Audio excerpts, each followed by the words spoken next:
Hello and welcome back to the STEM Space podcast. I have a special guest with us today. I have Sharon Boese Yeah. from McKinney, Texas.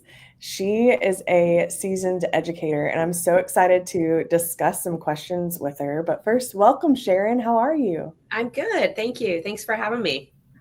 I'm really appreciative of you reaching out. So, Sharon, I've met you several times at the Space Exploration Educators Conference, or Yes. SEEK, at NASA Johnson Space Center in Houston. That happens every February. How many years have you been going to SEEK? I think 6 or 7. Okay, so about the same time I have, and it's Hmm. a fabulous conference. Yes. And I've been to several of your sessions, and they have been Yes. so good. I think Thank the you. last one I went to, you had this thing that you made. It would like tracked the angle of the sun with the time of the year. What was that thing Yes. called? Yes. We just use it as our little like our sun guide where you can see the different angles of the sun throughout the year and just helps the kids understand and see the difference of the angles of the sun and daylight hours and nighttime hours and seasons. I It was so cool. I'd never seen anything like that before, and I still carry it around in my teacher bag because I'm like, I don't know when I'm going to use this, but it's Yes. amazing. Uh, Yes. Such a great tool. So I Yeah. love going to your sessions and meeting you. And then you reached out to me on an email last week, I think it was, and you were like, hey, I have some questions because we have some similar schools that we teach in, and just wanted to kind of feel out uh, how my school looks and how we structure our STEM classes versus Yes. how you do. It's like, Yes. oh, these are such rich questions that we get asked so often. It's like, let's jump on a podcast and talk about these things. So thank you for It's reaching perfect. out. Yes. So tell me first, Sharon, can you share where you teach and what you teach? So currently, I am at McKinney Christian Academy. I've been here for, I think this is my 16th year, Oh, wow. and I've always been in middle school here. I've taught sixth grade, seventh grade, and eighth grade. This year, I have a plethora of hats. So, being at a small private school, so I teach eighth grade Earth and Space Science. I have two classes. I have an honors Earth and Space class for eighth grade. I teach fourth and fifth grade STEM classes, enrichment classes, and I have a middle school STEM elective class. So, Wow. two of those. That is, yeah, that's a full load there. It is Uh, a lot. yes. And well, since you're a seasoned educator, you've been there 16 years. I'm sure they're just like, hey, she can handle anything. Yeah, yeah. Okay. So did you start out teaching STEM, or how did you kind of get into this sciencey world? Um, so I initially it was just science when I first started here, but I just have such a passion for STEM. My husband's an engineer. I'm my brain is I'm not an engineer. I'm an educator, but my brain is there. I have two of my sons are sorry. Two of my sons are engineers. Another one's a data analyst. So it just kind of runs in the family that this is like kind of who we are. So I saw the need for STEM at our school. So I actually started a STEM program for K through 8. And last year I actually taught every grade K through 5. I taught STEM once a week, and then I also had my eighth grade load. So every year it's just kind of changed a little bit, but now I've shared my responsibility for the younger students with another teacher, and I'm really seeing that we've got to get ourselves together with really coordinating how we're teaching this, how we integrate coding with the engineering design process, and how to make the best use of our time, because we're realizing there's not really a STEM curriculum fully out there. So you're doing this, you're you're piecemealing everything together. So that's when I reached out to you, knowing that you had this kind of the same somewhat, Mm-hmm. experience that I have, and the school and everything. And, how are you doing this? And how can I help my other teacher that's doing K-3? How can I help her with STEM? And then we can keep it aligned through fourth and fifth. Well, first of all, thank you for all that you're doing for the children at your school and starting a STEM program. You're obviously using your gifts and experience and your engineer wired brain to pass on that authentic engineering experience to your students. So that's really impressive, and I commend you for that. Yes. But we do have very similar, I think, experiences with the school. My school also didn't have a STEM program when I started there. I was actually an engineer, and then I was going to help my children by dropping in on their classes to offer my experience as an engineer, and walked out with a job as a teacher. So Sure. yeah, that's how that works. Yes. Yep. Yeah. So 11 years later, I'm a STEM teacher now. So Yeah. and so many of the challenges are so common amongst STEM teachers now of where do we look for quality curriculum? What is this supposed to look like? What are our classes supposed to look like? How often should we be meeting? What are the takeaways here? So you've sent me 5 questions, and let's start diving into those and see, well, how can we make some sense into these things? And with the caveat of there is no STEM program that's going to fit everybody. Right. Because STEM is not always a standalone class in a lot of schools. Sometimes you're having to integrate it into a science curriculum. Classes don't always meet all the time. Some schools, I've heard of one school that has an hour-and-a-half STEM class every day for each grade level. Wow. Like, wow. What are you not teaching? Exactly. Wow. So usually the average is probably about 45 minutes twice a week for each grade level, going up through middle school is what I'm hearing. So how often do you meet with, or how often does your STEM class meet? At this point, just because of personnel, we have 30 minutes for K2 and then 40 minutes for 3 through 5. And that's per week. So we want to increase it to twice a week and try to get to that 40-minute mark. But I know in kinder, we've passed on, we're helping the other STEM teacher and I were helping with the stations, getting like a STEM station when they're doing their stations in the classroom. And with that, we have pre-K as well. So just trying to start it there. So it's kind of part of their everyday, even when they're not formally meeting as an enrichment class. Which I think is great. Yeah. I think, for that age level, it's more about experiencing the phenomena of, what's going on in physics. They just need to understand basic experiences that they can build on later. Right. So it doesn't necessarily need to be a dedicated STEM class. But I would say once you get to second grade and up, it is really valuable to have at least 2 40-minute classes per week to really solidify some of those skills. Right. Which is something that my school is able to do. So I'm so grateful for that as well. If there is an ability for middle school to have an hour-and-a-half chunk somewhere in the week, that is the goal, I would say, for a STEM program.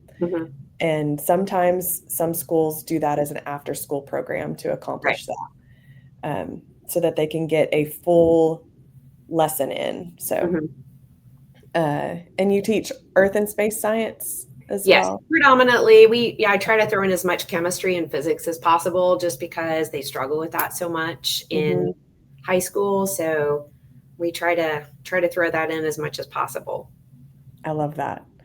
And so what kind of curriculum do you currently use for these STEM classes? Everything. So we kind of mix coding with a lot of the engineering design. So, and we try to do it, I think we're making it really hard on ourselves, but I think ultimately when we get it all just together, it will be great. But we're trying to mix the two, but also looking at the TEKS, the standards for Texas, and figuring out what are they doing in science class at the moment, and then how can we integrate all of that into little projects. Yes. So and I think because I have such lofty goals and big ideas, I think it's, that I just can't right now wrap my brain around everything. We're trying to write everything down and get a really good scope and sequence. But it's just hard. It's a lot. It's a lot.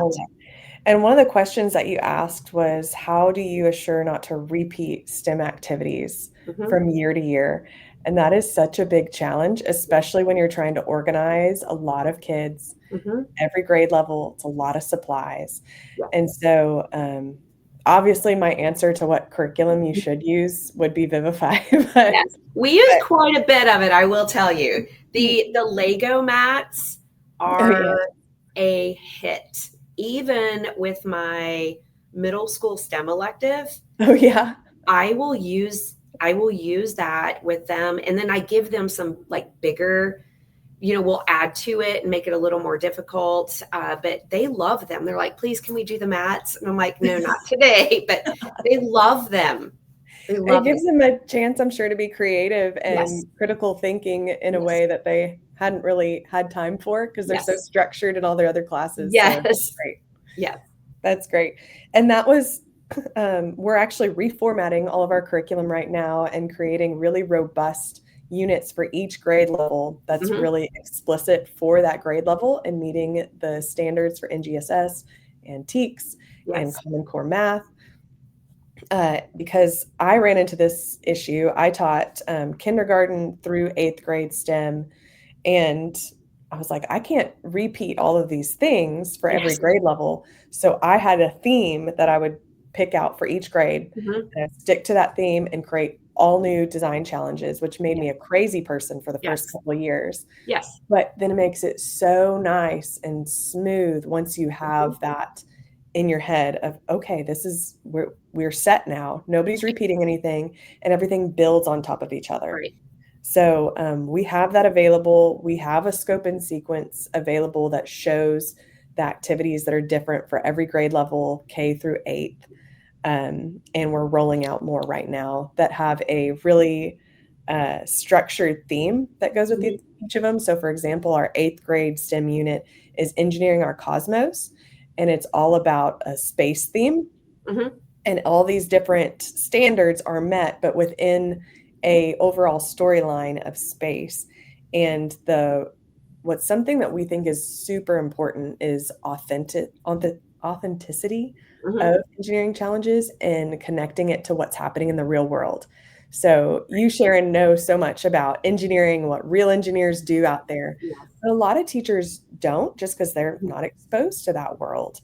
And so being able to get teachers equipped to be able to share with their students what engineers are actually doing and how what they're doing in the classroom connects to what's really done in the real world is so valuable. And really, I would say is the point of STEM in K-12.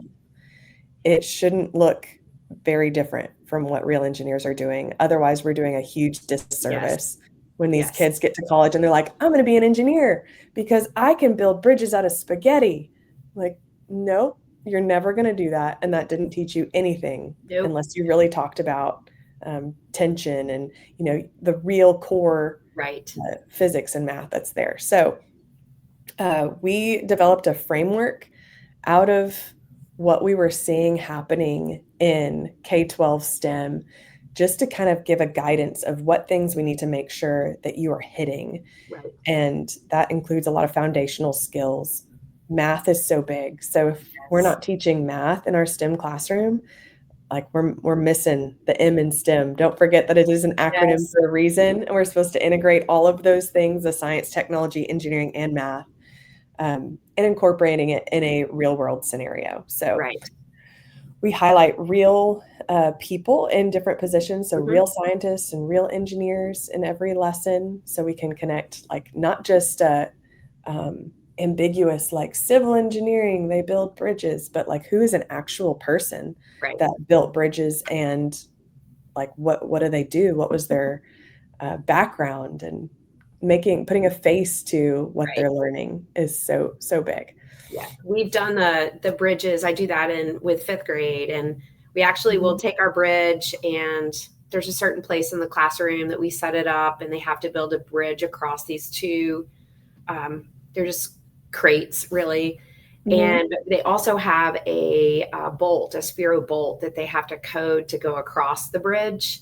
Nice. Um, but and then we'll talk about civil engineering. But my son is a civil engineer, so he will like kind of we'll get him up on a Google Meet, and he'll kind of say, "This is what I'm working on right now," and Mm. he'll show his CAD work. He'll show a screen with his CAD work, and then we do use Tinkercad, so we'll jump over to our Tinkercad and look what it looks like and try to connect all of that. So that's one of my favorite things to Perfect. do. Yeah. Yes, that is what it should look like. Yeah, I love that you're able to connect your son to Yes. your classroom. Yeah. I bet students love that. That's awesome. So that's kind of overwhelming to think about having to be authentic and different for every grade level. Yes. But then you asked about like, well, how do you manage to prep for all these different classes? Yes. So, yeah. So I taught 7 classes. So I'm not in the classroom this year. Uh-huh. Um, I stepped back this year, but I'm still involved in all of the curriculum Mhm. and making sure the STEM teacher is supported there. But the supplies is a lot, and Mhm. prepping can be a lot. Yes. And I know every teacher is different in what their comfort level is in like being prepared for classes. Mhm. But the only way that I stayed sane was teacher slides. So Yes.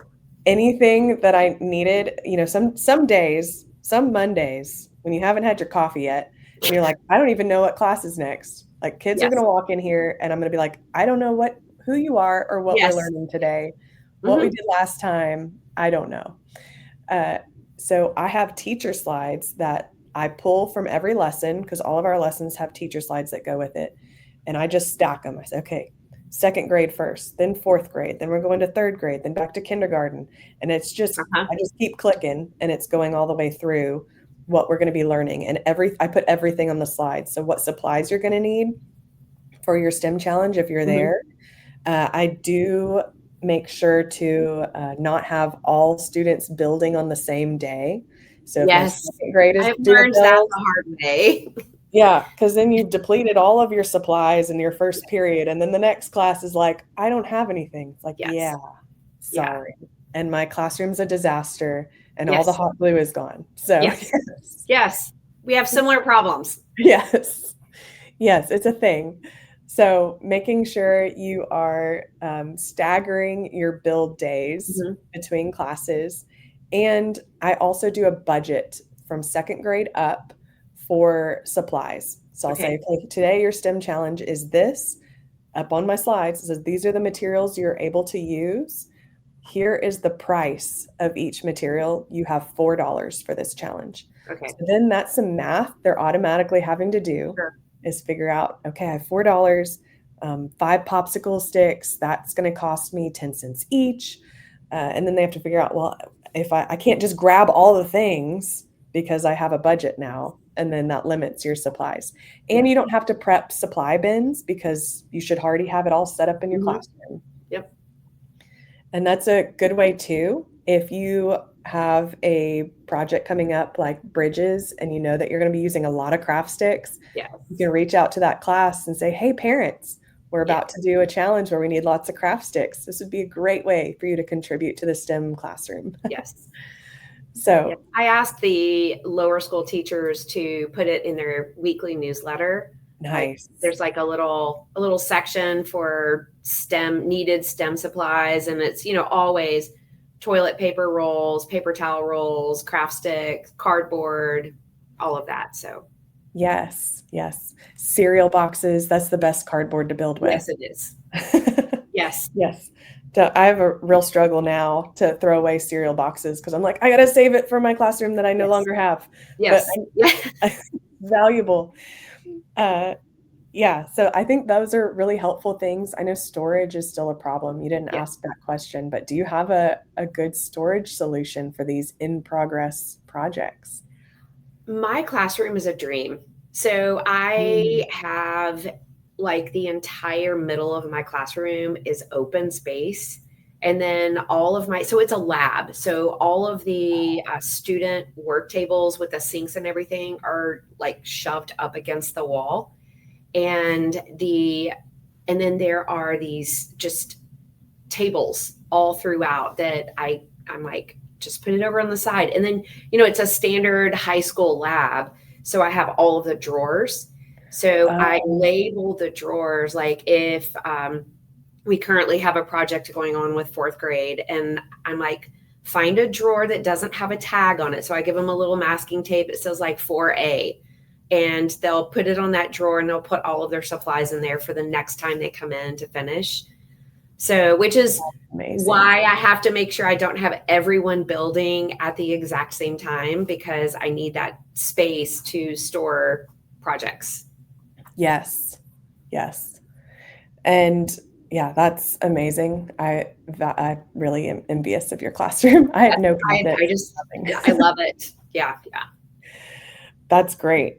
And so it does get a little complicated trying to stagger the building depending on how you're doing engineering design challenges. So the way that our lessons are set up, I say it usually takes, if you're having 45-minute classes, it usually takes 3 at least solid classes to Mhm. complete an engineering design challenge. So that means eventually you're going to have some builds line up. Right. And that's why we also say it's really important to insert some what we call stage one STEM activities to Mhm. sprinkle those throughout the year, which are going to help you offset your builds. Mhm. So, if you're unfamiliar with our 3 stages of STEM framework, we we like to put all STEM activities kind of in 3 main buckets Mhm. because a coding project or competition is not the same as doing a tower challenge, right? Like that's not the same value, both valuable and have their place in a STEM classroom, but they're not the same learning Right. objectives. So stage one STEM, we say are those foundational STEM skills Mhm. of communication, collaboration, Mhm. creativity, teamwork. Sometimes teams are not working well together, and you need to take a step back and say, we're going to do a challenge where you just really need to communicate with each other. And can be building a tower and out of pipe cleaners and having to communicate. And then we tell you can only use one hand, Mhm. just something that's fun that at first you look at it and you're like, that's not STEM. I'm like, but it kind of is because you're Yeah. going to have to work together. And in no other class are you having to work together in a way that you are in a STEM classroom. Right. So, if you need to throw in something, that's where you could use those Lego mats too, Yes. and give them a little bit of a brain break that's not really a brain break because 'cause Right. they're having to use some different skills there, as well. So have you found that you're having to insert things to help stagger your builds? Yes. That's today for fifth grade. So Okay. or this week for fifth grade. Yes. Okay. Yep. So stage one STEM skills are super important, and we have those built into our curriculum units as well to make sure that kids are still utilizing those skills and giving teachers a little bit of a break. Yes. So, but you had asked how we structure uh, like particular lessons or what an average day might look like in a Mhm. STEM class. So I want to make sure I answer that question and see how yours compares. But if we have a STEM lesson that takes 3 class periods, Mhm. usually the first class period is an introduction to the STEM lesson. So we'll play some videos on the topic or related to the real world career connection, talk about the history of something, like if the kids are building cars, and we're going to be learning about wheels and axles. We might play a video about wheels and axles. We might learn about the history of cars and make a timeline and compare pictures of cars and be like, well, how do you think this car went from this to that? Like, what did engineers figure out, or what did they learn? So some way to connect them with the material, the first class period, and end with a question. Like they're looking to answer something like, well, what is the best way to make a car go down a hill faster? Think about that. And then the next class period, so the second period of that STEM lesson, is when you really dive into the science behind it. Because we always talk about data-informed design. So our engineering design challenges should be informed by some science experience or data, maybe some math concepts there as well. So the second class period is diving deep into the science or the math, and it might involve a science demonstration or an experiment that the kids do related to what their design challenge will be. And we're still sharing what the ultimate design challenge will be. So they're thinking and brainstorming, oh, how does this connect? Or having those aha moments of, oh, I just learned this in this experiment. I bet that will help me, and I can use this material to build this boat because it floats. Making those connections there. And then the last class period is where they actually design and build. Okay. So is that something similar to how you do your classes? Yes. So a lot of times I will start with the video. We don't do very much of that second part of the teaching of the science. I do have iPads in my room, and we will my fourth graders just did with pumpkins and fall and everything. We designed a way to help the farmers pick up the really large pumpkins from the pumpkin patch and get them back to we talked about going, how many of you have gone to the pumpkin patch? And I actually showed pictures of some of the pumpkins that were in the field. I'm like, how in the world do these farmers get these giant pumpkins and then I showed them actually with my grandbabies sitting on the big pumpkins I said, how did they get them here? So we talk a lot about different ways that they could get them there. And, we talked about, of course, it's machines, and we talked about the wheel and axle and all the things. So then we have a pumpkin patch that they were designing, some kind of little design that they could actually pick the pumpkins one at a time because they're really heavy. But we didn't really do any of the science teaching, but I do allow students to have time to research. But that's one thing that I really want to get more into, is that kind of the second day, what you're talking about. But we do a lot with our engineering notebook. I have the whole engineering design process. They have to use pencil. I've taken the erasers off the end, which drives them crazy because I tell them, I say, you never know what design that you have brainstormed that's going to be useful later. So keep that design. We're not going to erase anything. Just draw as much as possible. But so we go through, it'll take us about 3 times to get through. They are working with a partner this time. They don't know who their partner is until right before, they have to plan, collaborate before they have to get designs approved. I have to watch them test. So we go through it takes a while. It does take a while, and they love the engineering notebooks, but that's not their favorite part, but it's part of it. But we really concentrate a lot on that. And then we eventually reflect and what parts of it were working, what parts did not work. If you had to make this again, what would you change? That is so good. And that reflection piece, I'm glad you said that. That is so important. And I would argue probably the most important. Yes. Unless you reflect back on your learning, you may have missed what the learning is, and being able to share it with the rest of the class too. But I love that you take away their erasers. That's amazing. Yes. I've never thought to do that, but that is so good. Yes, they don't like it, but I bet. yeah, there aren't any erasers. I'm like, yes, that's done on purpose. That's so good.